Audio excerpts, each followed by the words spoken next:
murió unos días atrás. Estuvimos allá, eso fue el jueves, ¿no?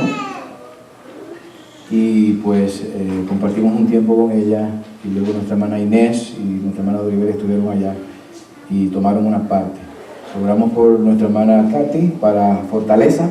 Sabemos que una pérdida siempre es dolorosa, sobre todo una madre, un padre o una esposa o un hijo. Obviamente humanamente sentimos por eso, pero sabemos que ella se encuentra bien porque nuestra hermana Katy nos conversó y ella sabe que fue lo mejor y fue la voluntad de Dios. Tenemos que aceptarlo y la vida continúa. Oramos por ella, manténganlas en sus oraciones.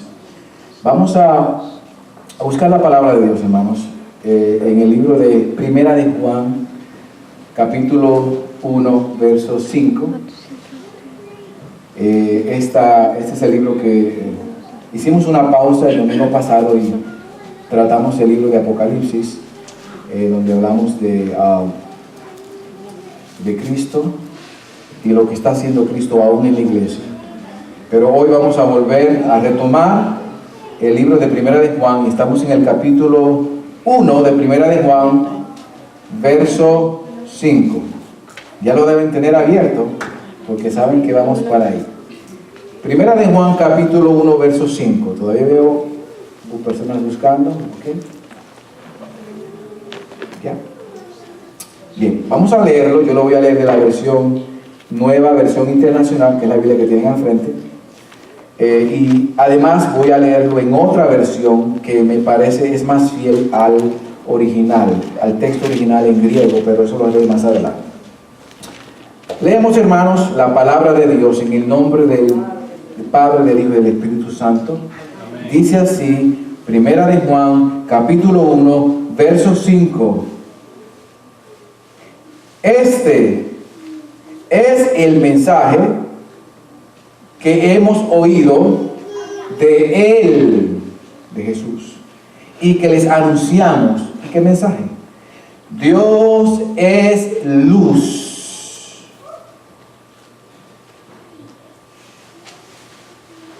Dios es luz, y en Él no hay ninguna.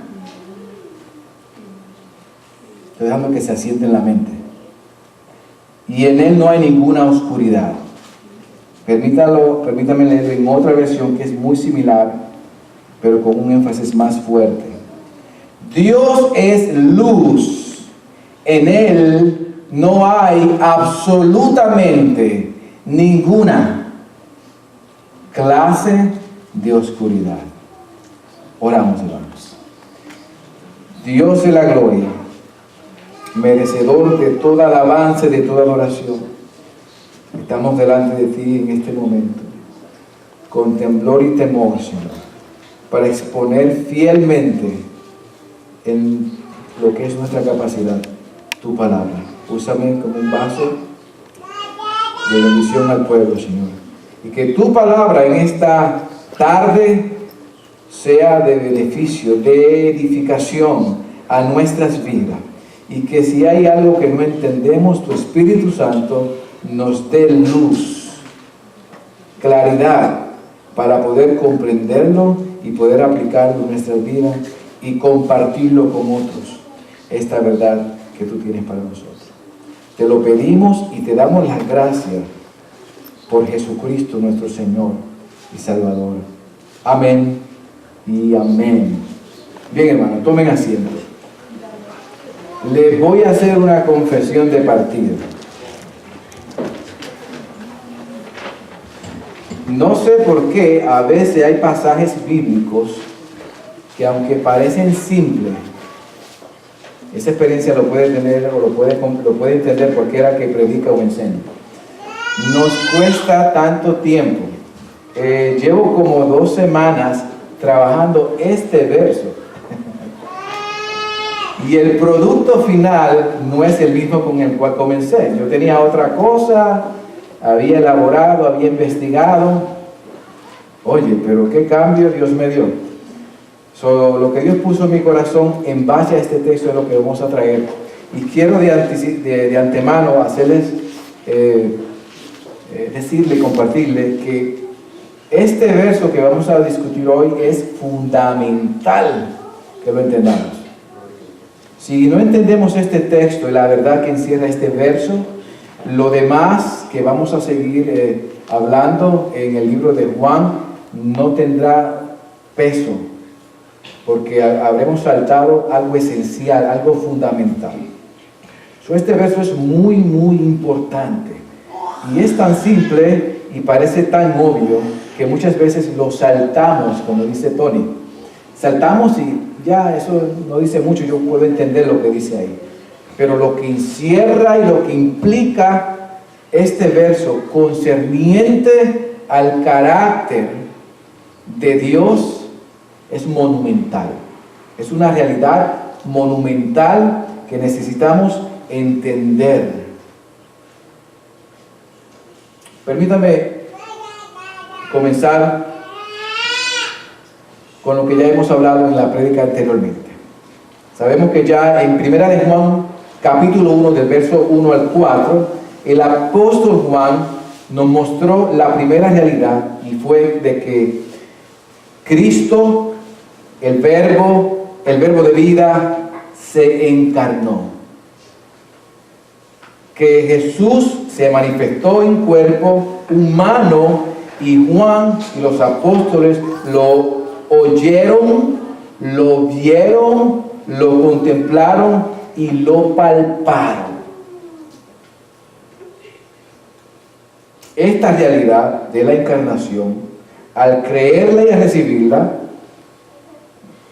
como verdad, nos lleva, hablamos la semana pasada, a tener una comunión con Dios. Esta comunión, estamos hablando de una relación, una reconciliación con Dios que nos lleva a la salvación, al conocer la verdad del Evangelio, que Cristo se encarnó. Además de llevarnos a una comunión con Dios, nos lleva también a una comunión con otros creyentes. Como resultado de esto, mencionamos, como resultado de esa comunión de salvación con Dios y de pertenecer a la familia de Dios, nos lleva a experimentar el gozo completo de Dios. Y esto fue lo que estuvimos hablando en las dos primeras prédicas que dimos. Ahora, hoy, en este verso de Primera de Juan, capítulo 1, verso 5, Juan quiere presentarnos otra realidad, tan valiosa como la primera. Y esta realidad es la siguiente, y es que, ¿quién es Dios? Juan desea que nosotros entendamos quién es Dios. Juan y los demás apóstoles, en el verso 5, si me siguen, anuncia aquí con toda claridad y firmeza lo siguiente. Dice que el mensaje que había oído de él, cuando dice de él, es una referencia a Cristo Jesús. Ellos escucharon este mensaje de Cristo Jesús, y este mensaje de Cristo Jesús es el que ellos van a anunciar. ¿El mensaje cuál es entonces? El mensaje es que Dios es luz. Manténganse conmigo porque si pestañean, se pierden. El mensaje es que Dios es luz, pero no lo deja ahí, dice, en Él, en Dios, no hay absolutamente ninguna clase de oscuridad. ¿Y a qué se refiere Juan cuando dice que Dios es luz, o cuando afirma Dios es luz? Lo voy a dejar en las palabras de un comentarista, William McDonald, porque lo hace mucho mejor que yo. Y él dice que con estas palabras, con esta frase, Dios es luz, Juan se refería a que Dios es absolutamente, completamente, totalmente justo. Dios es absolutamente puro. Dios es justo y puro, santo, que Dios como luz no puede mirar con favor a ninguna forma de pecado. Nada se le esconde, sino que, como dice Hebreos 4:13, todas las cosas están desnudas y descubiertas a los ojos de aquel a quien hemos de dar cuenta. Eso es lo que se refiere a esta frase en breve, porque vamos a estar hablando de ella todo esta prédica.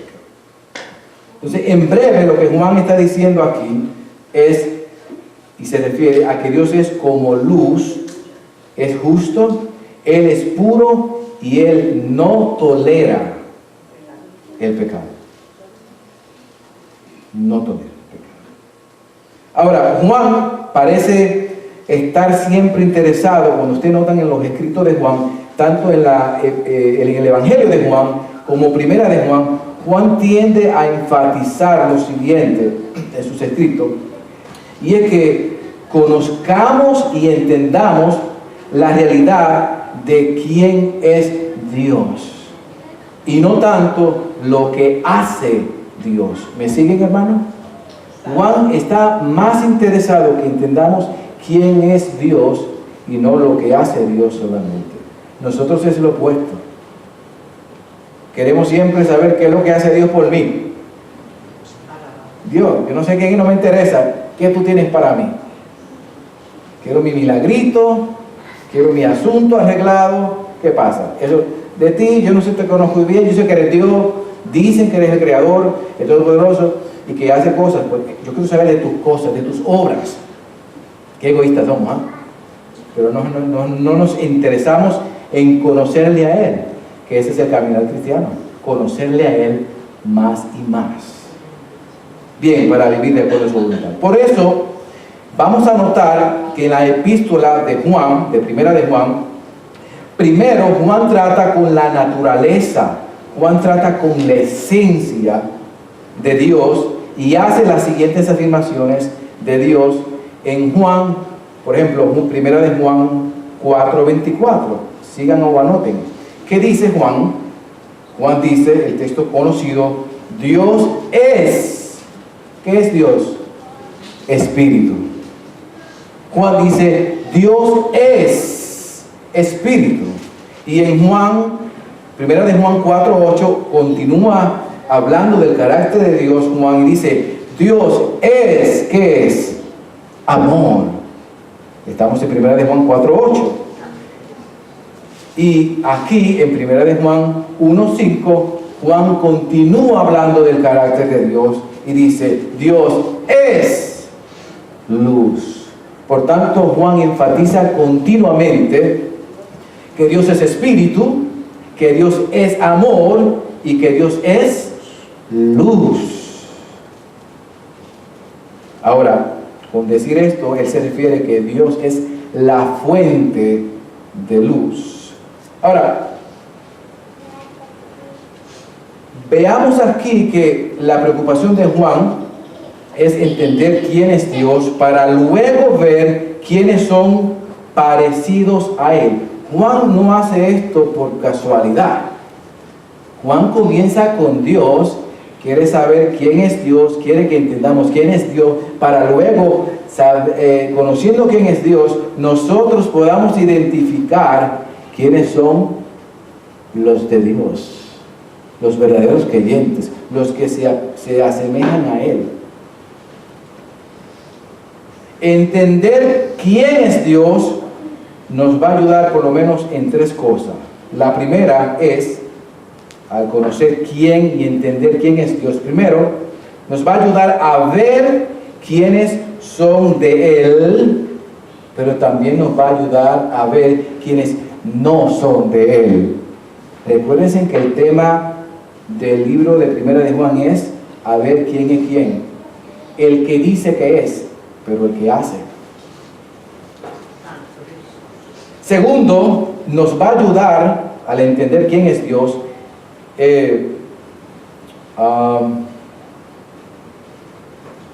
Al contrario, ahora, el no entender quién y cómo es Dios, lo que hace es lo opuesto. Distorsionará nuestra perspectiva de Dios y como consecuencia vamos a ser víctima de nuestro propio pecado. Eso ocurre cuando distorsionamos quién es Dios. Por tanto, nuestra vida va a ser distorsionada y lo que creemos va a ser distorsionado y vamos a estar a merced del pecado porque no estamos en luz ni entendiendo quién es Dios. Precisamente esto estuvo ocurriendo en las iglesias del tiempo de Juan y eso no ha pasado de moda.